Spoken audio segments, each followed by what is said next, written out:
আওয়ামী লীগ যারা, তারাও মানুষ, তারাও বাংলাদেশে জন্মগ্রহণ করেছেন। অতএব আমাদের সবার অধিকার সমান। এখানে আমাদের অন্যান্য দলের নেতাদের বাসায় গিয়েছেন, তিনি নিজে ডাকেননি, তিনি গিয়ে ওখানে গিয়ে দেখা করে এসছেন। এটা একটা চমৎকার চমৎকার আইডিয়া। এটা মনে হয় বাংলাদেশ এই প্রথম দেখলো।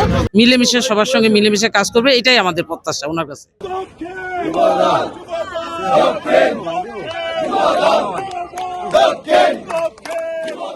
আমরা বিগত 17 বছর আর রাজপথে ছিলাম, বহুত মামলা খেয়েছি, হামলা খেয়েছি, বিভিন্ন টিয়ার চেল, গুলি, মামলা। এই গণতন্ত্র রক্ষার জন্য আমরা রাজপথে ছিলাম এবং সুষ্ঠু সঠিকভাবে ভোট হয়েছে। আমরা যে একজন দিতে পেরেছি, এটাই আমরা আনন্দিত আর কি। সন্ত্রাস, চাঁদাবাজি এগুলো যেন অবশ্যই মুক্ত করেন। বাংলাদেশে অর্ধেকের বেশি নারী, এই অর্ধেকের বেশি নারীদেরকে পিছিয়ে আসলে টেকসই উন্নয়ন সম্ভব না। যদি বাংলাদেশের টেকসই উন্নয়ন করতে হয় তবে অবশ্যই আমাদেরকে সমান তালে নারী পুরুষ কোনো ভেদাভেদ না করে সবাইকে সমান সুযোগ দিতে হবে। তারেক রহমান দীর্ঘদিন প্রায় 17 বছর বিদেশে থেকে তিনি মডার্ন বাংলাদেশ গঠন করার জন্য যত যা কিছু আছে তিনি শিখে এসেছেন। তিনি তার যে পরিপক্কতা সেটা আপনারা দেখতে পেয়েছেন গত 2 দিনে।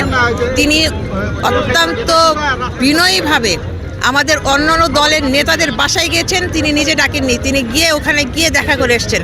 এটা একটা চমৎকার চমৎকার আইডিয়া। এটা মনে হয় বাংলাদেশ এই প্রথম দেখলো এবং মনে হয় এটা বাংলাদেশ সবাই মনে রাখবে। এখন থেকে যে সিস্টেমটা শুরু হলো সেইটা অব্যাহত থাকবে বাংলাদেশের আগামী দিনগুলোতে। আমরা যে জিনিসটা চেয়েছিলাম 17 বছর আগ থেকে, যে আমার ভোট আমি দেবো, যাকে খুশি তাকে দেব, আজকে আমাদের সেই আশা 12 তারিখে পূর্ণতা লাভ করেছে।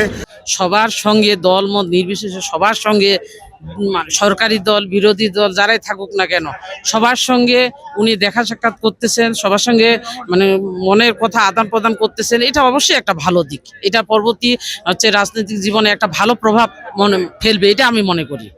প্রত্যাশা যে উনি সবাইকে নিয়ে বাংলাদেশটাকে সুন্দরভাবে পরিচালনা করবে, এটাই আমাদের বাঙালির প্রত্যাশা ওনার কাছে। মিলেমিশে সবার সঙ্গে মিলেমিশে কাজ করবে, এটাই আমাদের প্রত্যাশা ওনার কাছে। আওয়ামী লীগ যারা, তারাও মানুষ, তারাও বাংলাদেশে জন্মগ্রহণ করেছেন। অতএব আমাদের সবার অধিকার সমান। এখানে কিন্তু এখানে দেখা যায় আমাদের কর্মের শুরুর পর থেকে কেউ আওয়ামী লীগ করে, কেউ বিএনপি করে, কেউ জাতীয় পার্টি করে, কেউ এনসিপি করে, কেউ গণ অধিকার করে, আরও বাংলাদেশে 41টি দল রয়েছে। সবার অধিকার অনুযায়ী তারা দল করতে পারবে। এটা ম্যাটার না, এটা তাদের অধিকার রয়েছে। আমরা কোনো প্রতিহিংসার রাজনীতি চাই না। আমরা সবাই মিলে, সকল দল মিলে একটি নতুন বাংলাদেশ গড়ব। আইন শৃঙ্খলার যে অবনতি, এই অবনতিটা আর থাকবে না। যেহেতু জনপ্রতিনিধি এসে গেছে, সরকার এসে গেছে, সরকার গঠিত হচ্ছে।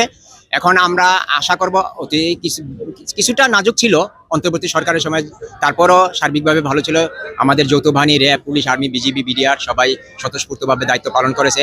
কিছুটা গাফিলতি ছিল এবং আশা করি আমরা এই মন্ত্রিপরিষদ গঠনের পরে সেই সমস্যাটা আর থাকবে না। তারেক রহমানের কাছে আমরা এটাই প্রত্যাশা করি এবং যিনি স্বরাষ্ট্র উপদেষ্টা হবে, স্বরাষ্ট্রমন্ত্রী হবেন, তার কাছে এটাই প্রত্যাশা করি অতি দ্রুত যেন আইন শৃঙ্খলার উন্নতি ঘটানোর জন্য উনি যা যা করা দরকার, যে সংস্কার করা দরকার, যে পদক্ষেপ নেওয়া দরকার, ওনারা এটা নেবেন।